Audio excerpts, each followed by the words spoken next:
adik semua, pada siang ini saya diminta untuk berbagi pengalaman tentang research design and data analysis, ya. Jadi kita akan bicara banyak hal tentang pilihan desain penelitian. Tapi sebelum itu, saya ingin punya kualitas, maka sebetulnya ada beberapa hal yang perlu untuk dilihat, ya, selain desain penelitian. Jadi proposal riset yang berkualitas itu tentu saja ada komponennya, rumusan masalahnya mesti baik, ya. Rumusan masalahnya mesti baik, jelas, ada kebaruan dan sebagainya.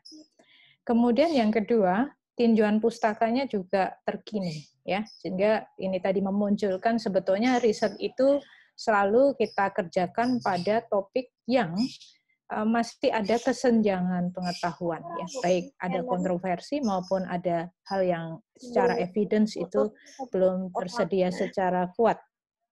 Kemudian yang ketiga, kerangka pemikirannya juga harus dibuat secara cermat, dan yang terakhir baru metode penelitiannya harus valid. Nah, jadi yang akan kita bicarakan ini hanya satu aspek saja dari sebenarnya beberapa komponen yang berkontribusi pada proposal riset yang berkualitas.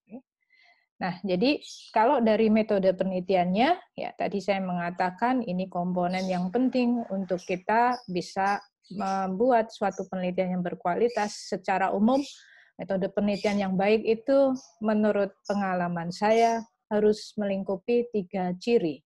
Yang pertama, harus kita bisa detailkan. Yang kedua, jelas, dan tentu saja operasional. Operasional itu artinya bisa dijalankan di lapangan. Jadi 3 ciri ini harus ada di dalam metode penelitian yang baik. Nah, sekarang kita masuk kepada desain penelitian. Jadi adik-adik nanti saya berharap, saya diberi waktu 45 menit, tapi saya berharap mungkin saya bisa lebih singkat dari itu, sehingga kita masih punya waktu untuk diskusi. Jadi untuk desain penelitian, tentu saja desain penelitian itu macam-macam sebetulnya. Jadi mau dipilih berdasarkan apa? Pertama kali tentu saja rumusan masalah, tergantung rumusan masalahnya. Jadi kalau penelitian kesehatan sebetulnya kita sebut desain penelitian itu luas sekali. Jadi ada penelitian kuantitatif, ada penelitian kualitatif, dan sekarang juga dikembangkan penelitian-penelitian yang menggabungkan pendekatan kuantitatif dan kualitatif. Ya, istilahnya penelitian mixed methods, ya. Nah, di sini saya batasi, ya. Dalam kesempatan siang ini saya hanya bicara tentang penelitian kuantitatif saja. Jadi di dalam metode, kalau kita bicara tentang metode penelitian, itu sebetulnya di dalamnya juga masih banyak komponen. Ya. Nanti Dr. Fitri Widyaningsih akan bicara banyak tentang yang kotak kedua ini, pemilihan subjek, ya. Nah, saya hanya akan di sini nih, kotak yang pertama tentang desain penelitian atau rancangan penelitian, kemudian nanti tentang analisis data, ya. Jadi tadi saya mengatakan riset yang baik harus metodenya harus baik, yang harus berkualitas. Nah, itu berarti pilihan desainnya harus baik sehingga kita bisa mencegah bias dari aspek desain. Jadi kita tentu saja menghindari desain penelitian yang sebetulnya tidak cocok dengan rumusan masalahnya. Kemudian juga nanti di dalam analisis data, adik-adik semua mesti berpikir sebenarnya tentang bagaimana mengendalikan faktor perancu, dan tentu saja pilihan analisis datanya cocok dengan kondisi datanya dan tujuan penelitiannya. Ya. Jadi kita bicara di sini, desain penelitian. Jadi kalau kita bicara desain penelitian dengan pendekatan kuantitatif, maka kita bisa memakai algoritma ini. Kalau penelitiannya itu ada perlakuan, maka kita sebut sebagai penelitian eksperimen. Kalau nggak ada perlakuan, namanya penelitian observasional. Perlakuan itu sesuatu yang dirancang oleh peneliti untuk memang sengaja dilihat efeknya. Itu namanya perlakuan. Ya, jadi kalau tidak ada perlakuan namanya penelitian observasional. Penelitian eksperimen sendiri ada beberapa macam, ada eksperimental murni atau di buku disebut true experiment study. Kalau true experiment study itu dilakukan pada misalnya uji klinis, itu disebut sebagai randomized clinical trial atau randomized control trial. Kemudian ada juga penelitian yang disebut dengan quasi eksperimental. Ya. Ini. Jadi pada penelitian eksperimental sendiri akan berbeda, disebut eksperimental murni kalau ada randomisasi perlakuan. Ya. Randomisasi perlakuan itu artinya perlakuannya dibagikan kepada study participant atau partisipan penelitian ini secara random. Jadi ada proses randomisasi perlakuan, itu namanya eksperimental murni, atau kalau di klinis namanya randomized control trial. Kalau tidak ada randomisasi perlakuan, maka disebut sebagai quasi eksperimental. Nah, pada penelitian yang tanpa perlakuan atau penelitian observasional, itu ada macam-macam lagi ya, tergantung tujuannya. Jadi ada yang menyebut penelitian deskriptif ya, untuk mendeskripsikan sebetulnya sebuah kasus atau serial kasus, atau juga mendeskripsikan, menghitung proporsi prevalensi suatu masalah kesehatan gitu ya. Ini yang disebut dengan penelitian potong lintang yang deskriptif. Kemudian ada penelitian ekologi. Penelitian ekologi itu penelitian yang datanya itu tidak diukur pada level individu, tetapi di level agregat ya. Jadi misalnya ini penelitian yang menghubungkan antara tingkat kemiskinan dengan prevalensi tuberkulosis di Indonesia misalnya, atau di beberapa negara. Ya. Nah, tingkat kemiskinan itu bukan suatu ukuran di tingkat individual, dan prevalensi tuberkulosis itu juga bukan ukuran pada tingkat individual. Ini namanya penelitian ekologi. Jadi datanya bukan di level individual, tapi di level agregat di tingkat ini ya, tingkat bisa di komunitas, RT, RW, atau kabupaten kota atau provinsi dan sebagainya. Nah, penelitian observasional lain ya, ada penelitian observasional analitik ya. Ini juga ada beberapa pertentangan di sini. Ada yang menyebut cross seksional itu selalu deskriptif, tapi juga ada sumber yang menyebutkan penelitian cross seksional itu penelitian yang bisa analitik juga gitu.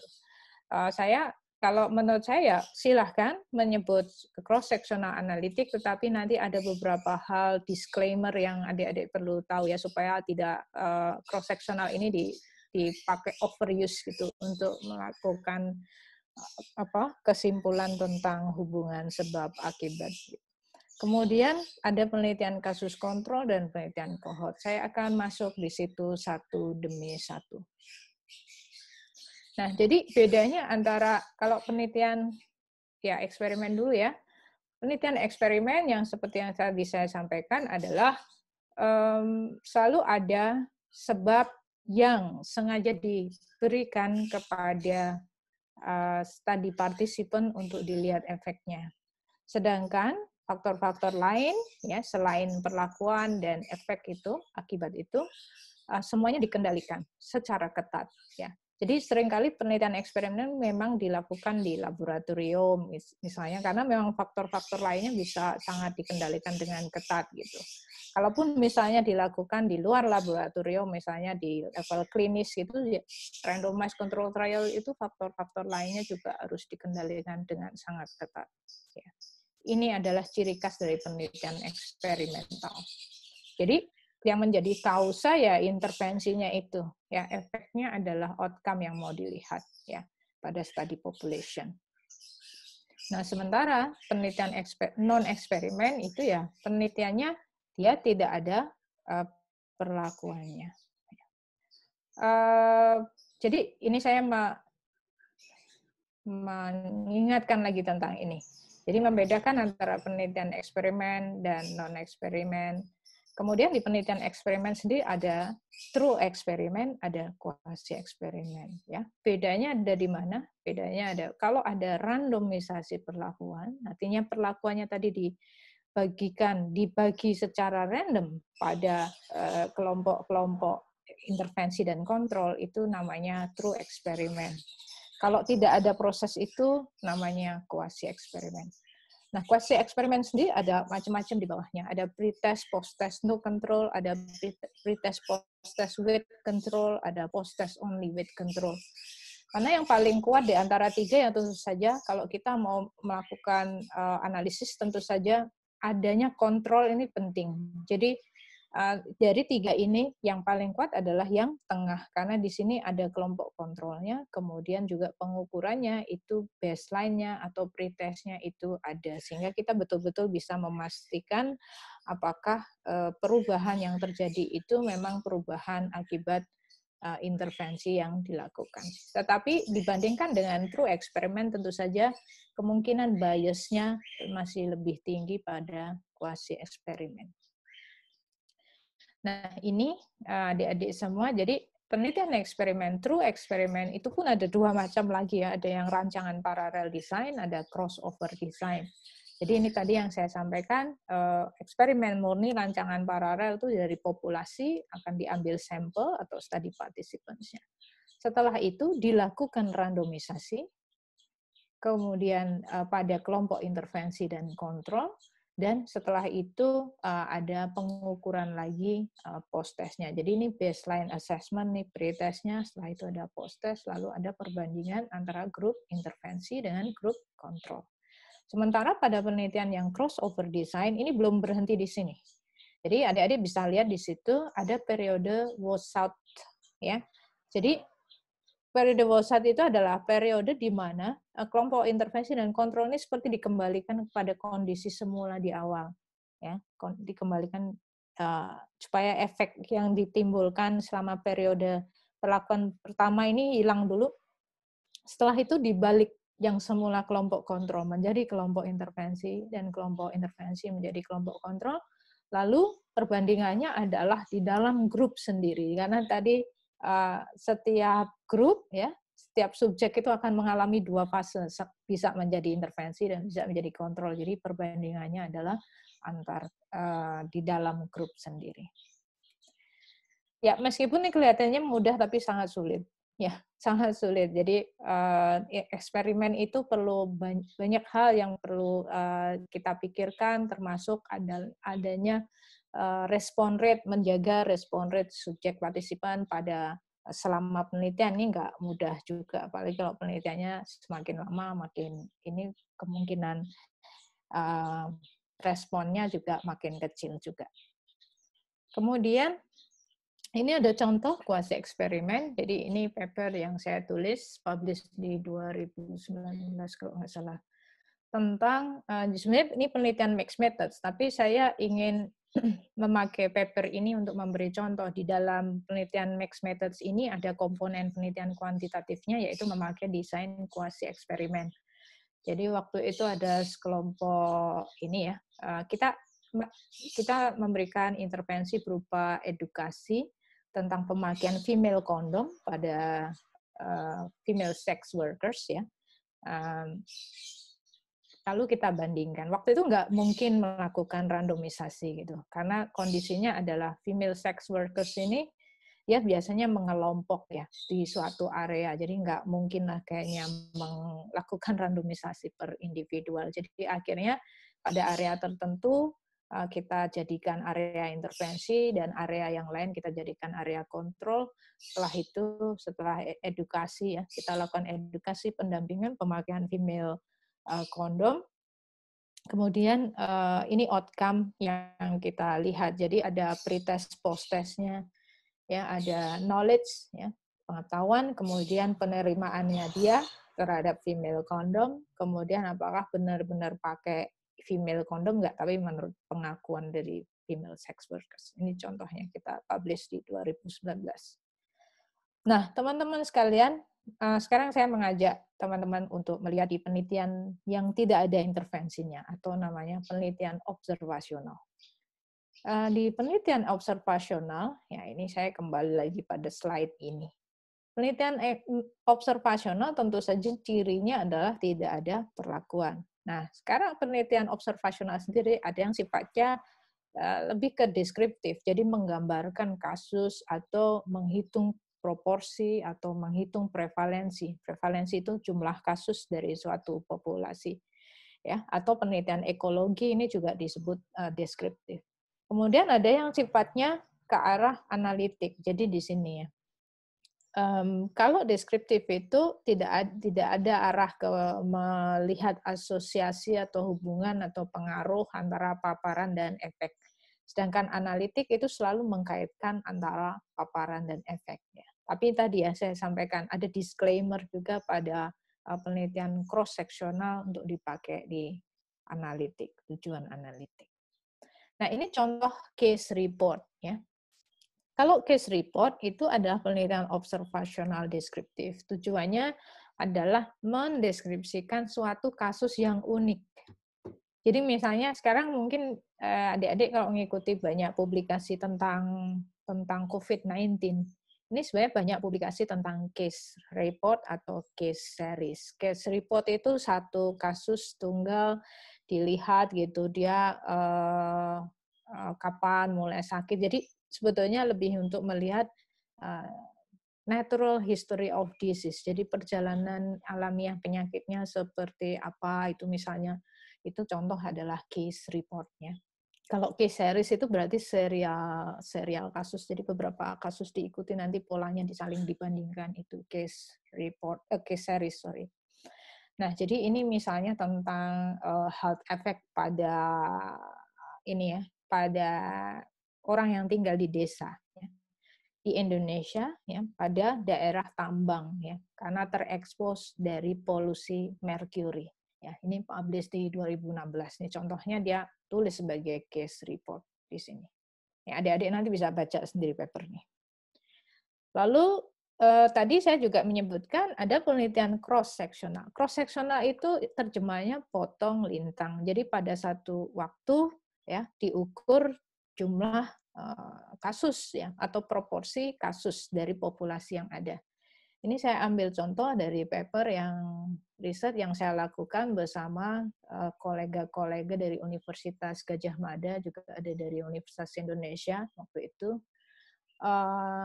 Sudah agak lama, publish di 2015. Nah, ini menunjukkan pada adik-adik, waktu itu kita pengen sebetulnya mengukur ya, sebetulnya berapa sih rata-rata atau median dokter praktek swasta itu ketemu kasus tuberkulosis. Nah, kita melakukan penelitian cross-seksional di beberapa kota di Indonesia. Di Medan, di Palembang, di Banjarmasin, di Jakarta, di Bandung, di Semarang, di Surabaya, dan di Jayapura. Nah, ini adik-adik bisa lihat di sini hasilnya adalah menghitung proporsi. Nah, nanti saya nyambung ya dengan data analisis, tapi ini dari sini adik-adik bisa lihat sebenarnya dalam data analisis penelitian deskriptif pun kita perlu bikin ini ya, confidence interval 90%. Nanti apa itu kita bicarakan di belakang ya. Jadi ini karena apa? Setiap studi yang ada yang mengambil sampel tentu harus ada perhitungan ini estimasi confidence interval 90%. Ini contoh penelitian cross-seksional yang mengukur proporsi atau prevalensi. Lalu ada juga tadi yang saya sampaikan, penelitian potong lintang atau cross-seksional yang mencoba untuk mengukur hubungan atau asosiasi. Ya, ini contoh ya di satu paper yang saya ambil. Ini dia mau melihat, mengukur hubungan antara ini status vitaminnya, jadi tingkat ini vitamin terutama vitamin D ini dengan ini obesity-nya. Ya. Jadi di sini ya. Jadi bisa saja gitu. Tetapi kita harus tahu sekali lagi disclaimer-nya adalah kalau adik-adik pakai penelitian cross-seksional untuk mengukur asosiasi atau hubungan, jangan sampai overestimate mengatakan hasil dari cross-seksional itu adalah sebuah pengaruh atau sebuah sebab akibat. Ya, nggak bisa. Jadi nanti mungkin Dr. Fitri juga akan diskusi banyak tentang itu. Ada banyak syarat untuk menyebut hubungan kausalitas. Salah satunya adalah salah satu cirinya adalah adanya temporal relationship. Jadi temporal relationship itu semacam ini ya, duluan mana telur dan ayam gitu ya. Kalau kita menyebutkan telur adalah awal atau sebab dari adanya ayam, maka telur harus ada duluan. Jadi telur itu harus ada baru ayam. Jadi ada perbedaan status pengukuran. Sementara kalau pada penelitian potong lintang itu baik efek maupun paparan itu diukur pada rentang waktu yang sama, sehingga sebenarnya kita tidak bisa mendapatkan temporal relationship, ya itu. Sehingga ini kenapa saya sampaikan begini, di banyak universitas saya lihat ya, di banyak paper-paper skripsi dan sebagainya itu banyak skripsi yang lebay, kalau pakai bahasa adik-adik sekarang, lebay menurut saya. Karena desainnya cross-seksional, kesimpulannya misalnya ada pengaruh tentang apa gitu ya. Menurut saya itu tidak tepat. Ya. Kemudian juga misalnya kesimpulannya adanya bahwa A menyebabkan B, padahal desainnya cross-seksional, ya nggak boleh. Ya. Jadi kalaupun memakai cross-seksional untuk mengukur asosiasi, ya kesimpulannya harus ada asosiasi, ada hubungan, that's it. Ya, nggak boleh yang kausalitas, ya nggak boleh sebab akibat. Nah, ada penelitian observasional yang lain yang lebih kuat ya secara analitik, yaitu misalnya penelitian cohort dan penelitian cross-seksional. Mungkin saya balik dulu, kalau dari level of evidence ya, tingkat kuatnya bukti, cohort ini lebih tinggi ya by design, lebih kuat dalam menunjukkan hubungan tadi antara paparan dan efek dibanding cross-seksional. Tapi ini saya balik dulu menjelaskannya supaya adik-adik mungkin lebih mudah memahami penelitian cohort dulu. Jadi cohort itu sebenarnya istilah tentang orang yang diikuti gitu ya pada suatu waktu, ya. Itu namanya cohort. Nah, desain cohort itu artinya dalam penelitiannya, ya misalnya dalam populasi penelitian kita mengambil sampel. Nah, sampel itu kita pilih adalah mereka yang pada saat di awal penelitian itu harus free from the disease atau free from the outcome. Jadi di awal nggak boleh ada yang punya karakter, misalnya ya, kita meneliti hubungan antara merokok dengan kanker testis misalnya. Kalau ini penelitiannya cohort, ya kita ngambil orang-orang yang ada yang merokok, ya ada yang terpapar, ada yang tidak merokok, tidak terpapar, tapi semuanya di awal nggak boleh ada yang di situ sakit kanker testis. Ya. Jadi free from the disease. Setelah itu diikuti, yang dicari adalah peluang, ya yang diukur adalah peluang kejadian dari outcome, ya ini jadi karakternya adalah pembuktiannya tuh prospektif ke depan. Jadi artinya tadi paparan dulu, setelah itu membuktikan outcome, membuktikan efek, itu yang disebut dengan pembuktian prospektif. Jadi berawal dari pengukuran paparan, setelah itu di follow up, ya di follow up. Berapa lama ini beda-beda tergantung apa ya, tergantung case-nya dari cohortnya itu ya. Mungkin kalau cancer itu butuh agak lama ya, karena kan teorinya dari paparan sampai pada efek itu bisa lebih dari 5 tahun misalnya. Ya. Apalagi HIV menjadi AIDS gitu ya. Itu kan teorinya 15 tahun gitu misalnya. Jadi ini butuh follow up yang satu kasus dengan kasus, artinya tergantung topik penelitian yang beda-beda. Nah, cohort ini seringkali di buku ada istilah cohort prospektif, ada istilah cohort retrospektif ya.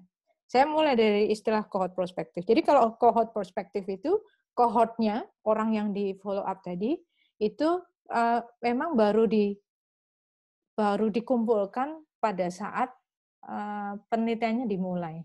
Kemudian diikuti ke depan. Jadi misalnya saya dapat grant tahun 2020 untuk melakukan cohort prospektif. Itu artinya saya ngumpulin orang-orangnya tadi dengan karakter ini ya, variasi paparan tadi.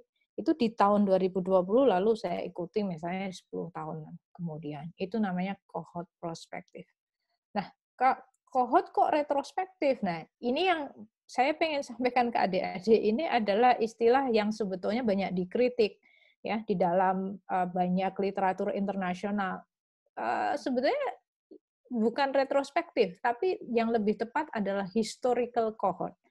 Jadi kalau historical cohort itu adalah kita memilih cohort orang-orang yang diikuti itu dari catatan mediknya. Jadi bisa saja cohort historical ini dilakukan, ini tergantung catatan mediknya. Kalau di Eropa, mereka sudah punya budaya mencatat yang bagus ya sejak abad 18, sehingga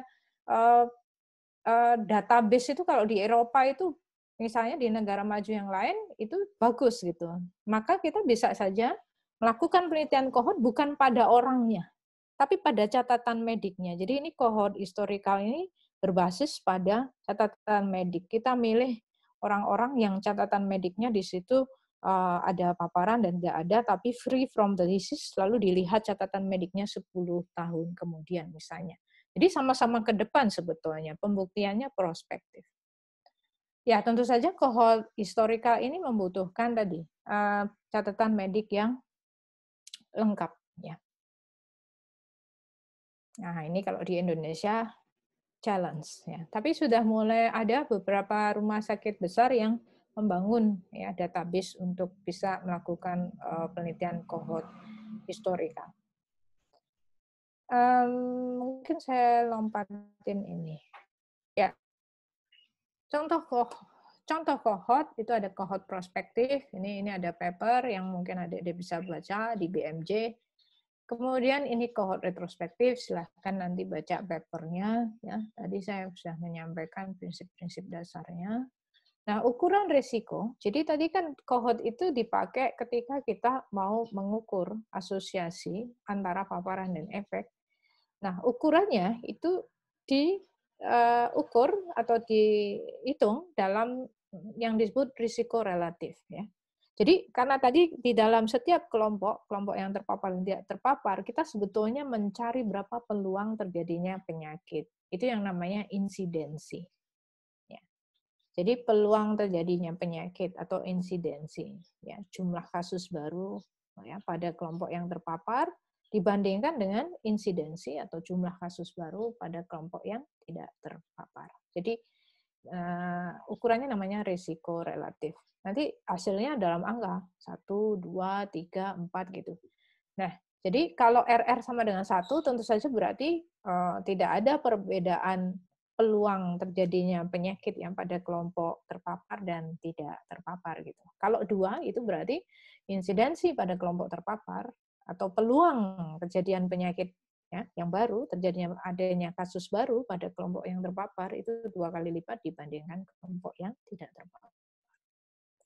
Ya, cohort ini sayangnya tadi butuh follow up ya. Jadi seringkali mahal ya karena sifatnya prospektif. Tapi sebetulnya kalau kita bisa retrospektif atau tadi yang istilah lainnya historical cohort, sebetulnya ini lebih sangat lebih efisien, tetapi ini membutuhkan ketersediaan catatan medik yang lengkap tadi. Belum semuanya di Indonesia bisa dilakukan ini, tapi di beberapa rumah sakit mungkin bisa. Seperti yang Rumah Sakit Sulianti Saroso itu kayaknya mereka bangun database juga. Oh, yang cancer ya. Ya. Mohon maaf, waktunya tinggal 15 menit. Oke, aduh, ya. Oke, saya coba ya. Ini memang materinya banyak gitu. Dan menurut saya kalau superficial sekali itu saya ini ya, menurut saya susah juga hitungan. Ya, saya coba. Kasus kontrol ya. Kalau kasus kontrol itu terbalik ya. Jadi mulainya dari outcome ya, Jadi seperti pembuktian terbalik. Milihnya kelompok kasus, kelompok kontrol, setelah itu dilihat paparannya. Ya. Ini ada yang match, ada yang unmatch gitu. Jadi ada yang di-matchingkan kelompok kasus dan kontrol itu di-matchingkan berdasarkan kriteria tertentu ya. Jadi ada variabel ketiga atau confounding yang dikontrol dengan cara karakternya berdasarkan si variabel ketiga atau confounding itu disamakan. Misalnya kasusnya umur 10 tahun, kontrolnya 10 tahun juga. Kasus kedua 15 tahun, kontrol untuk kasus kedua 15 tahun. Itu namanya match case control. Ya.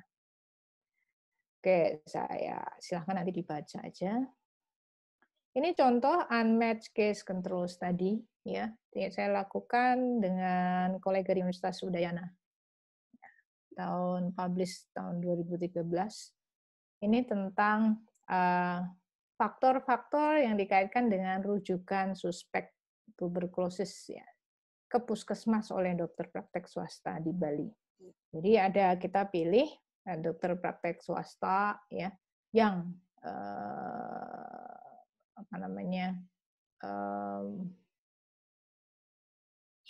yang menemukan kasus dan yang tidak, setelah itu dilihat.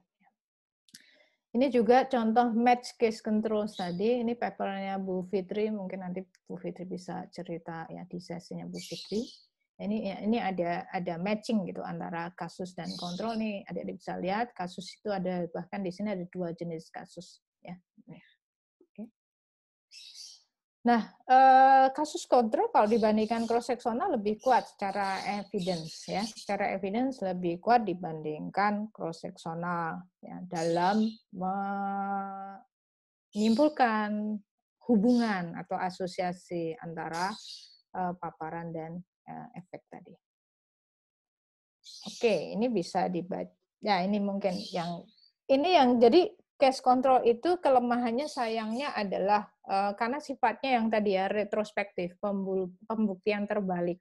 Jadi mulai dari outcome dulu, milih orang yang sakit sebagai case, milih orang yang tidak sakit sebagai kontrol, lalu dilihat paparan. Lah mengukur paparan itu nggak gampang. Jadi seringkali kalau kita hanya bertanya itu ada recall bias yang besar. Nah di situ sekarang ada studi yang lebih dianjurkan, yaitu nested case control study. Jadi ada kohort pasien yang diikuti, tapi di tengah jalan selama kohort itu diikuti, itu sudah bisa dilakukan penelitian case control. Nah, oke, sekarang 10 menit terakhir saya akan bicara tentang analisis data. Nah, analisis data itu tentu saja prinsipnya harus disesuaikan dengan tujuan penelitian. Tujuan penelitiannya mau apa dulu. Yang kedua adalah datanya tuh skalanya apa yang dikumpulkan. Jadi adik-adik harus punya ini dulu, punya gambaran dulu datanya itu bentuknya apa ya, seperti apa, lalu juga kerangka berpikir atau kerangka konsepnya harus jelas, karena dari kerangka konsep itu kita sebenarnya bisa identifikasi apa sih yang menjadi faktor perancu. Faktor perancu itu faktor ketiga yang bisa mempengaruhi hubungan antara si paparan dengan efek tadi. Jadi ini akan mempengaruhi juga rencana analisisnya. Nah, ini yang menjadi tabel yang sangat penting kalau untuk analisis. Karena kita harus betul-betul tahu data itu variabel apa, itu datanya apa. Hasil ukurnya apa, skala datanya apa. Ya. Jadi skala data itu ada data angka, data yang kategorikal. Ya. Ini contohnya data angka, data kategorikal. Ya, data angka itu ada 2 macam, ada skala rasio, ada skala interval, kata kategorikal itu ada yang nominal dan ordinal. Data numerikal ada yang interval dan rasio. Nah, maka secara umum ya, pada penelitian kuantitatif ya kita memakai analisis secara matematika, ini yang disebut dengan statistik. Nah, statistik itu ada 2 macam, statistik deskriptif dan statistik inferensial. Jadi semua data-data yang tadi diambil dengan ini ya, ini skala ini semuanya nanti dianalisis dulu, analisis deskriptif, setelah itu analisis inferensial. Jadi harus ini nggak boleh langsung lompat ke inferensial, dilihat dulu datanya seperti apa, diringkas dulu datanya gitu. Jadi seringkali kalau adik-adik lihat di paper-paper di awal di hasil itu selalu ada karakteristik of study informant, itu sifatnya untuk melihat tadi karakter dari sampelnya tuh seperti apa, apakah ada confounding atau tidak, itu juga bisa ditengarai oleh hasil dari statistik deskriptif. Ini contoh-contoh saja membuat ya grafik dan tabel. Ini seringkali saya masih lihat nih pada salah bikin ini, misalnya tabelnya 3 dimensi, grafiknya 3 dimensi. Ini salah. Kalau adik-adik bikin paper akademik ini nggak benar. Meskipun mungkin lebih fancy gitu ya, tapi ini nggak benar ya. Untuk paper akademik pakai 2 dimensi. Pemilihan grafiknya juga harus benar gitu. Saya masih sering lihat salah, nggak bisa bedain antara histogram dengan grafik batang misalnya. Ya, jadi akan berbeda antara data kategorikal penyajiannya dengan data angka. Kalau data angka ya grafiknya misalnya grafik histogram itu data angka ya. Oke. Ini juga ada box whisker plot ya. Ini untuk data angka ya. Ini yang sekarang lagi trending di banyak paper ya. Kemudian scatter plot nih yang seperti ini dan sebagainya. Ini jadi di awal harus bisa membedakan data saya itu bisa dipresentasikan apa ya sebagai data kategorikal atau data numerik. Kemudian ini yang statistik inferensial ya. Jadi setiap kali kita ngambil sampel dari populasi harus selalu diinferensi. Diinferensi itu digeneralisasi, diekstrapolasi secara statistik pada populasinya. Nah, jadi kita itu kan datanya di sini saja, tapi kita kesimpulannya pengen di populasi. Itu prinsip dari generalisasi pada penelitian kuantitatif. Maka untuk itu, maka ada parameter. Di sini ada parameter. Contohnya odds ratio tadi, ya apa risiko relatif, odds ratio itu semua parameter pada sampel. Saya perlu inferensi ke sini. Nah, bentuknya apa? Ada 2. Ngitung nilai P dan ngitung CI 95%. Nah, ini parameter sampel tuh bisa macam-macam, bisa perbedaan rata, bisa koefisien korelasi dan sebagainya. Nah, ini harus inferensi, dihitung CI 95%-nya dan nilai P. Nah, ini secara singkat aja. Jadi ada ini adik-adik mesti tahu, ya mesti tahu. Nanti waktu Dr. Fitri juga, saya kira beliau akan menjelaskan tentang pentingnya ngitung besar sampel. Ini ada kaitannya dengan type 1 and type 2 error. Ya, saya minta lebihan waktu 5 menit aja. Type 1 error itu artinya, kalau menurut bahasa sederhana yang coba saya sampaikan adalah false positive, atau penelitian kita di sampel itu bilang ada hubungan, ada beda, ada pengaruh, tapi sebetulnya di populasinya enggak. Itu namanya type 1 error. Pada penelitian kesehatan itu dibatasi. Alpha atau type 1 error itu cuma 5%. Maka dari itu disebut ada istilah tingkat kepercayaannya jadi 95%. Nah, lalu ada yang kedua ada error tipe B. Beta atau tipe 2. Kalau ini kebalikannya, yaitu false negatif. Jadi di sampel kita bilang nggak ada hubungan, nggak ada pengaruh, nggak ada efek, tapi sebetulnya di populasi ada. Ya, ini bisa terjadi semakin jumlah sampel kita makin kecil, makin type 2 error-nya makin besar. Maka dari itu kenapa sih perlu dihitung jumlah sampelnya? Karena itu. Jadi sekali lagi, saya ini prolog aja nanti ke materinya Dr. Fitri, perlu dihitung besar sampel. Nggak bisa pakai rule of thumb. Ya. Nggak bisa, harus dihitung. Itu karena ini. Kita harus memastikan bahwa type 2 error-nya itu di bawah batas. Batasnya berapa? 20%. Jadi kalau power tuh 100% dikurangi beta. Ya, nanti Dr. Fitri yang bilang itu. Nah, sekarang satu lagi, confidence interval tadi. Jadi confidence interval itu estimasi di populasi. Kalau odds ratio saya di sampel itu ketemu 2, maka sebetulnya di populasi berapa sih? Itu jawaban atas perhitungan confidence interval. Lalu selain itu yang kedua, ya, ukuran dari inferensi, statistik inferensi adalah nilai P. Nilai P itu adalah peluang, ya, peluang terjadinya error, ya, peluang bahwa sebetulnya terjadi error. Jadi perbedaan antara parameter dari sampel dengan populasi. Ya, kalau semakin kecil, ya, batasnya berapa sesuai alfa tadi. Semakin kecil berarti disebut signifikan secara statistik. Signifikan itu artinya konsisten. Kesimpulan kita kan data kita di sampel itu konsisten dengan apa yang sebetulnya terjadi di populasi. Itu yang namanya signifikan secara statistik. Nah, ini berbagai uji statistik ya. Kalau ini sangat tergantung dari kita mau ngapain tuh. Tujuan penelitiannya membandingkan atau korelasi regresi. Ini pertama kita sebut dulu yang perbandingan dulu, atau di buku-buku sering disebut sebagai uji hipotesis. Tergantung yang dibandingkan apa? Data angka atau data kategorik. Nah, kalau data angka, oke, berapa grup sih? Ini kayak menu aja Anda pilih gitu. Oh, 2 grup, grupnya seperti apa? Pair atau independent? Pair itu before, after ya. Before dan after pada orang yang sama. Itu namanya pair test ya. Itu kalau independent itu berarti orangnya beda, grupnya beda.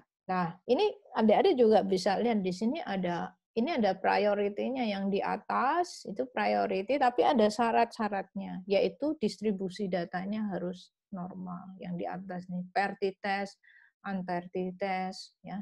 One way ANOVA kalau lebih dari 3 grup gitu misalnya. Kalau data kategorikal pakai apa ya ini pilihannya. Jadi ini semacam menu aja milih. Nah, akan beda dengan yang lain lagi. Kalau tujuan penelitiannya membuktikan asosiasi linier. Jadi misalnya semakin besar X, makin besar Y. Ya. Itu berarti sebetulnya di sini, di regresi. Korelasi di sini. Jadi pilihannya ini, Pearson atau Spearman. Pearson itu kalau dia distribusinya normal. Kalau Spearman itu enggak. Gitu. Regression itu selangkah lebih maju daripada korelasi karena regresi itu dipakai untuk prediksi, ya bisa memprediksi misalnya kalau x-nya sekian, y-nya berapa, itu adalah jawaban dari regresi. Nah, ada macam-macam regresi di sini. Nah, lalu ada analisis yang lain. Nah, kalau studinya studi cohort gitu, kita bisa lakukan survival analysis gitu ya dan sebagainya. Oke, saya kira ini tadi pilihan ini sudah saya sampaikan. Ya, ini juga pilihan dari korelasi regresi ya. Ini sangat tergantung kalau regresi itu ya sangat tergantung variabel dependent-nya atau variabel terikatnya atau efeknya tadi ukurannya apa. Ya. Saya kira itu saja ini beberapa bacaan lanjut yang bisa adik-adik baca. Terima kasih.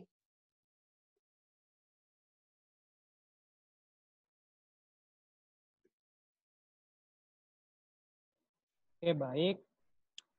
Terima kasih kepada Prof. Ari atas penyampaian materinya yang sangat komprehensif ya. Semoga kiranya bisa berguna bagi kita semua. Jadi Prof, kita langsung masuk saja ke sesi diskusinya ya. Ya, silakan.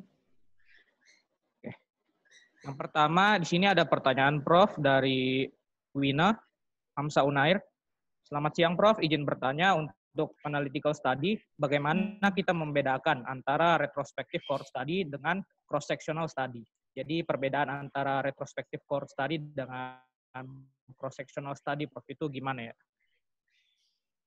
Oke, jelas sangat beda. Satunya cohort, satunya cross-sectional. Cross-sectional itu tadi paparan dan efek diukur pada time frame yang sama. Jadi misalnya paparannya 3 bulan terakhir, outcome-nya juga 3 bulan terakhir. Itu cross-sectional. Ya, kalau cohort itu misalnya paparannya 1 tahun yang lalu, outcome-nya harus sekarang. Jadi beda. Tadi yang saya sebut ada temporal association, temporal relationship. Itu ya. Kalau di cross sectional nggak ada. Jadi time frame-nya sama antara. Jadi istilahnya ayam sama telur itu mengukurnya pada saat yang sama itu loh. Ya. Sementara kalau cohort itu ya telurnya dulu baru ayam gitu. Jadi ukurannya berbeda. Paparan itu harus diukur sebelum terjadinya efek. Itu cohort. Nah, kalau cohort retrospektif sebetulnya sama prinsipnya dengan cohort prospektif dalam hal pendekatan pembuktiannya ke depan. Tetapi yang bedanya adalah memakai rekam medik individunya. Ya, jadi saya milih pada tahun 2000 ya orang-orang yang misalnya merokok. Ada yang merokok, ada yang enggak gitu. Jadi misalnya saya milih rekam mediknya anak-anak umur 10 sampai 12 tahun. Dan itu umur-umur mulai merokok. Ya, di situ di cohort itu semuanya harus nggak boleh ada yang sudah ada misalnya ada CA-nya gitu. Nggak boleh gitu. Lalu saya lihat dari rekam medik yang sama misalnya 20 tahun kemudian ya. apakah sudah ada muncul misalnya gangguan-gangguan tertentu yang saya teliti sebagai outcome. Ya, jadi ini hanya bisa kalau ada catatan medik yang lengkap. Kalau di negara maju itu orang general check up itu udah rutin, ya, dijadwal. Dulu saya waktu sekolah di Swedia itu saya setiap 6 bulan sekali dapat undangan untuk general check up. Itu karena sistem asuransinya memang sudah sampai ke sana gitu. Sehingga catatan medik orang itu secara teratur ada terus gitu ya. Jadi bisa ya bedain antara cross sectional dengan cohort retrospektif. Beda sekali. Cohort retrospektif ya cohort. Jadi pengukuran paparan dan efek itu beda waktu. Ya. Cohort retrospektif ya cohortnya berarti masa lalu sebelum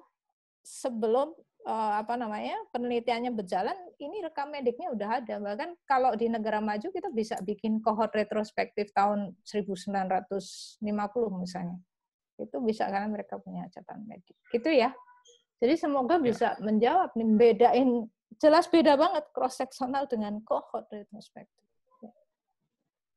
Ya, baik. Jadi mungkin jawaban dari Prof sudah sangat-sangat jelas ya.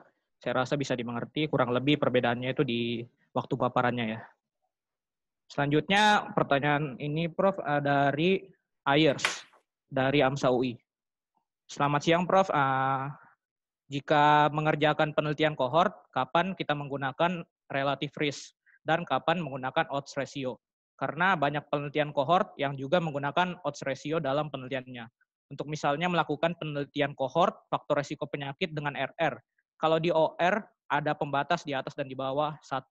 Apakah di relative risk juga demikian? Jadi kurang lebih pertanyaannya kapan kita menggunakan RR atau OR pada kohort, Prof?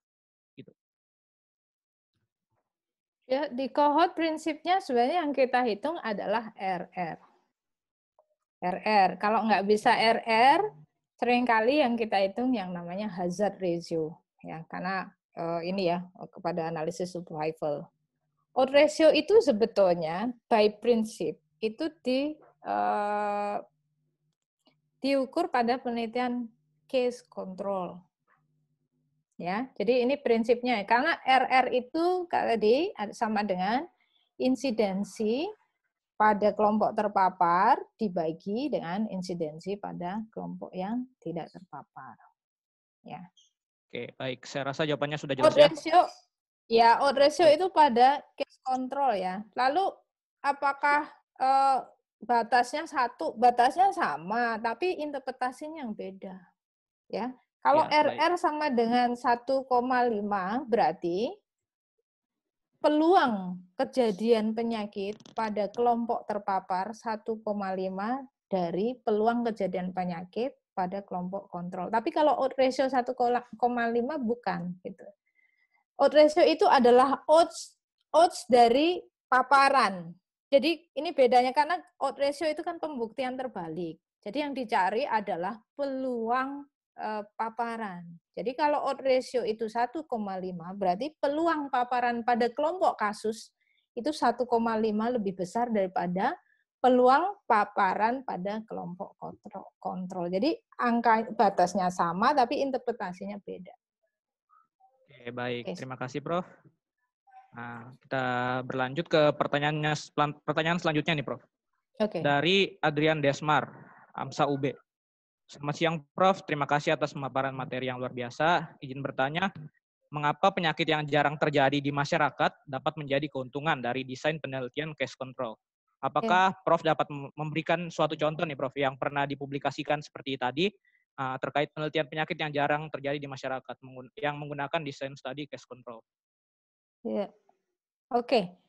Kenapa lebih menguntungkan dengan case control? Ini nanti ada kaitan dengan perhitungan besar sampel. Jadi pada kasus yang langka itu besar sampelnya kalau dengan case control ini yang dibutuhkan memang lebih kecil biasanya daripada cross sectional ataupun cohort. Nanti Dr. Fitri mungkin akan banyak mengulas di situ. Jadi memang pada kondisi di mana kasusnya langka ya lebih baik case control karena jumlah case-nya yang dibutuhkan kita kan mencari nanti yang dihitung adalah berapa jumlah case dan berapa jumlah kontrol. Jadi bisa lebih cocok dengan situasinya.